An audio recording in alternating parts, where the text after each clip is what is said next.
Hello दोस्तों, आपका रैखिक समीकरण युग्म के इस सत्र में स्वागत है।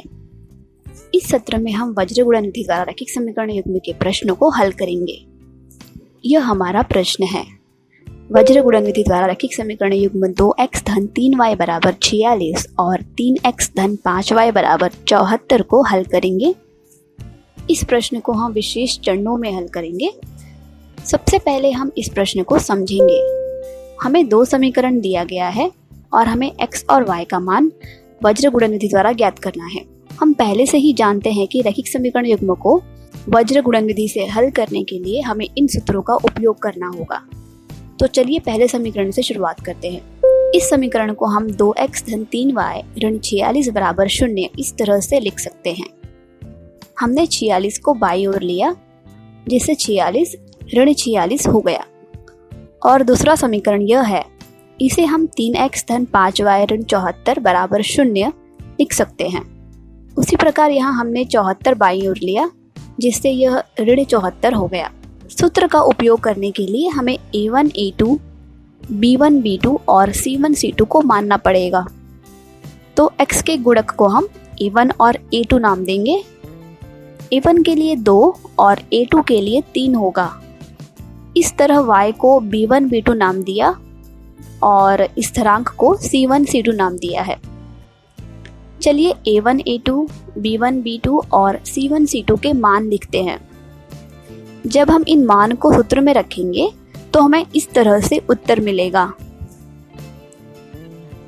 अब आप देख सकते हैं कि हमने a1 a2 b1 b2 और c1 c2 के सभी मान सूत्र में उनके स्थान पर रख दिए हैं। इसलिए जब हम इसे हल करेंगे तो हमें x बटे ऋण 222 धन 230 बराबर y बटे ऋण 138 धन 148 बराबर 1 बटे 10 ऋण 9 मिलेगा।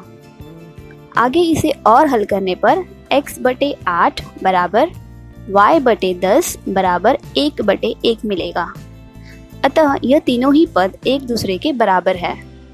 तो हम दो पदों को एक साथ में लेंगे, अर्थात x पद तथा स्थिरांक को साथ में लेंगे और y पद तथा स्थिरांक को।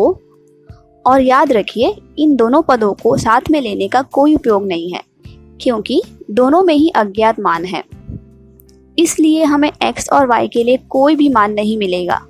तो चलिए इस जोड़ी से शुरुआत करते हैं, अर्थात यह x बटे 8 बराबर 1 है, इसलिए हमें x बराबर 8 मिला। तो चलिए अब हम इस जोड़ी को लेते हैं, अर्थात यह y बटे 10 बराबर 1 है, इसलिए हमें y बराबर 10 मिला। तो हमें y का मान भी मिल गया।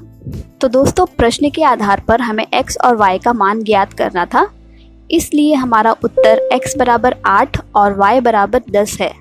तो चलिए देखते हैं कि इस विधि से हमने रैखिक समीकरण को कैसे हल किया और इस सत्र में हमने क्या क्या सीखा। तो दोस्तों, इस सत्र के लिए बस इतना ही। और अगर आपको हमारा यह वीडियो अच्छा लगा हो तो आप इस वीडियो को लाइक कर दीजिए, सब्सक्राइब कर दीजिए, जिससे आके आपको आगे और भी वीडियोस मिलते रहेंगे। और हाँ, अपने दोस्तों के साथ शेयर करना ना भूलिए। धन्यवाद।